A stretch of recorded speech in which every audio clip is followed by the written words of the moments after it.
একটি মাত্র negative relative রয়েছে, সেটা হচ্ছে বাট। তাহলে বাটকে আমরা কখন রিলেটিভ প্রোনাউন বলবো?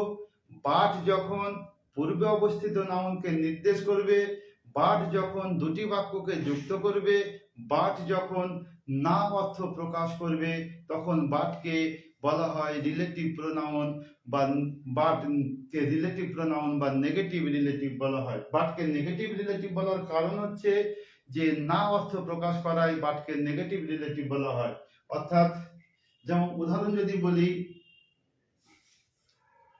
যদি বলা হয় দেয়ার ইজ নো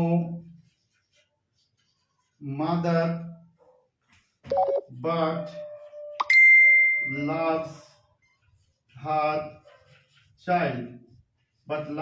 child, এখানে লক্ষ্য করো, বাট পূর্ব অবস্থিত মাদারকে নির্দেশ করছে, বাট দিয়ে দুটি বাক্যকে যুক্ত করা হচ্ছে, আবার বাট দিয়ে এখানে কিন্তু না অর্থ প্রকাশ করা হচ্ছে।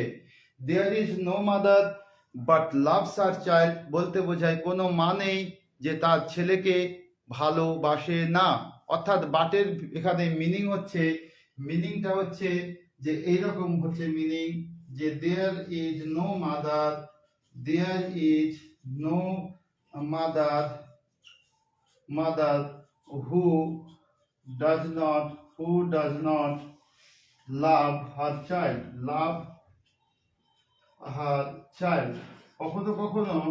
কখনো কখনো পরীক্ষায় মাধ্যমিক বা ক্লাস 8 বা ক্লাস 7 বা ক্লাস 9 এর পরীক্ষায় থাকে যে হু ডাজ নট দিয়ে দুটি বাক্য যদি যুক্ত থাকে তবে বলে যে ইউজ বাট। এক্ষেত্রে অর্থাৎ there is no mother who does not love her child, এখানে হু ডাজ নট উঠে গিয়ে বাট লিখতে হবে আর লাভের পর এস যুক্ত করতে হবে। অর্থাৎ there is no mother but loves her child, এখানে বাট সমান সমান হু নট, এখানে বাট সমান সমান হু নট। অর্থাৎ এখানে আমরা বাটকে বলবো নেগেটিভ রিলেটিভ, কারণ এখানে বাট না অর্থ প্রকাশ করছে, বাট পূর্ববর্তী নাউন মাদারকে নির্দেশ করছে, বাট দিয়ে দুটি বাক্যকে যুক্ত করা হয়েছে, অতএব আমরা এখানে বাটকে বলবো নেগেটিভ রিলেটিভ বা রিলেটিভ প্রোনাউন বলবো। বন্ধুরা, there is no mother but loves her child, there is no mother but loves her child, এটাকে আমরা কিন্তু বলবো নেগেটিভ রিলেটিভ বলবো। এবার বাটকে আমরা প্রিপোজিশন কখন বলবো? বাটকে আমরা প্রিপোজিশন বলবো যখন এটা এক্সেপ্ট অর উইদাউট অর্থে যখন বসবে। এক্সেপ্ট বা উইদাউট মানে ছাড়া বা ব্যতীত অর্থে যখন বাটকে ব্যবহার করা হয় তখন বাটকে বলা হয় প্রিপোজিশন, অর্থাৎ ডিসগুইজ প্রিপোজিশন। যেমন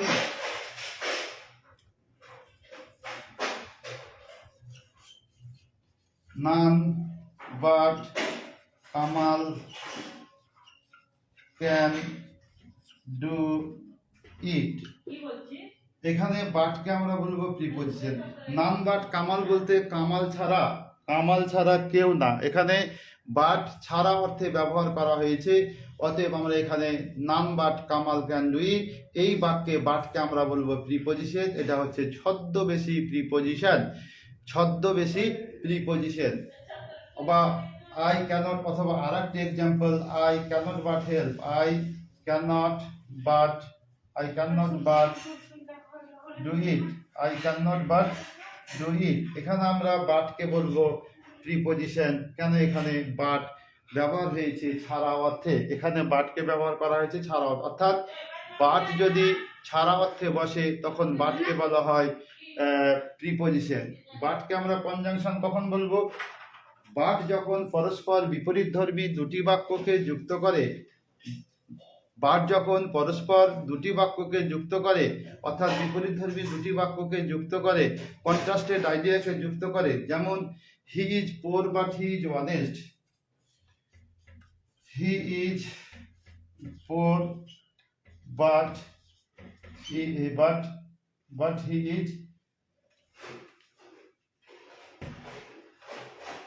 পোর বাট হি ইজ অনেস্ট।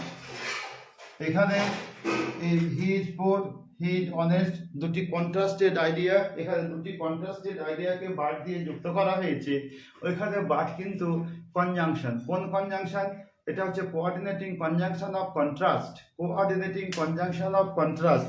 তাহলে বন্ধুরা আমরা এখানে খুব সুন্দরভাবে পেলাম যে বাটকে আমরা কখন প্রোনাউন বলবো, রিলেটিভ প্রোনাউন বলবো, বাটকে আমরা কখন প্রিপোজিশন বলবো, বাটকে আমরা কখন কনজাংশন বলবো, আমরা পেয়ে গেলাম।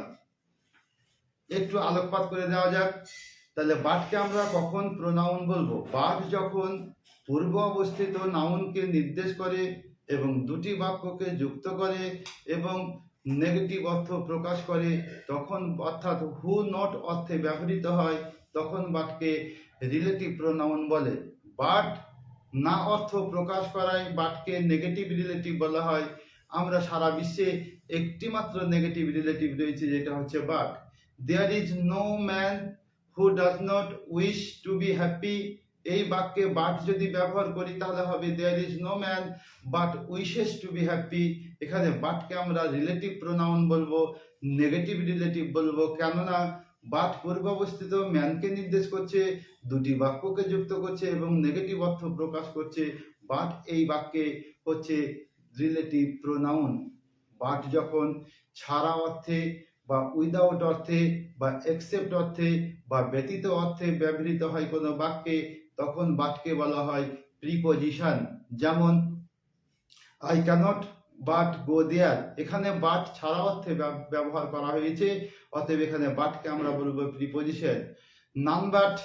None but Kamal can do it, এখানে বাটকে আমরা বলবো প্রিপোজিশন, কারণ এখানে but is used in the sense of without or except. কারণ ইংরেজি গ্রামার বলছে যে বাটকে যখন ছাড়া অর্থে ব্যবহার করা হয়, এক্সেপ্ট অর্থে ব্যবহার করা হয়, ব্যতীত অর্থে ব্যবহার করা হয়, উইদাউট অর্থে ব্যবহার করা হয়, তখন বাটকে বলা হয় প্রিপোজিশন। আবার বাটকে আমরা কনজাংশন কখন বলবো? বাট যখন পরস্পর বিপরীতধর্মী দুটি বাক্যকে যুক্ত করে, অর্থাৎ কন্ট্রাস্টেড আইডিয়াকে যখন যুক্ত করে, তখন বাটকে বলা হয় কনজাংশন, অর্থাৎ কোঅর্ডিনেটিং কনজাংশন, অর্থাৎ কোঅর্ডিনেটিং কনজাংশন অফ কন্ট্রাস্ট। কারণ কোঅর্ডিনেটিং কনজাংশনকে 4 ভাগে ভাগ করা হয়। Addition, coordinating conjunction of addition রয়েছে, অল্টারনেটিভ রয়েছে, কন্ট্রাস্ট রয়েছে, ইলেটিভ রয়েছে। এই 4টি ভাগের মধ্যে রয়েছে কোঅর্ডিনেটিং কনজাংশন অফ কন্ট্রাস্ট। এই হচ্ছে বন্ধুরা, অর্থাৎ এক্সাম্পল যদি বলি, হি failed in the examination but he was happy, he failed in the examination but he was happy। এখানে বাটকে আমরা বলবো কনজাংশন। কোন conjunction? Coordinating conjunction of contrast, coordinating conjunction of contrast. তো বন্ধুরা, আজকে আমরা প্রোনাউন এর যে রিলেটিভ প্রোনাউন রয়েছে তা কাকে বলে, অ্যান্টিসিডেন্ট কাকে বলে, রিলেটিভ প্রোনাউন গুলো কি কি রয়েছে, তার মধ্যে হু, হোম, হুজ, তারপর হুইচ, অফ হুইচ, বাটের ব্যবহার করলাম, আমাদের থেকে গেল দ্যাট আর হটের ব্যবহার থেকে গেল। বন্ধুরা, নেক্সট ক্লাসে আমরা আবার আলোচনা করব। টিল দেন গুড বাই, খোদা হাফেজ। সকলকে এই রমজান যে প্রথম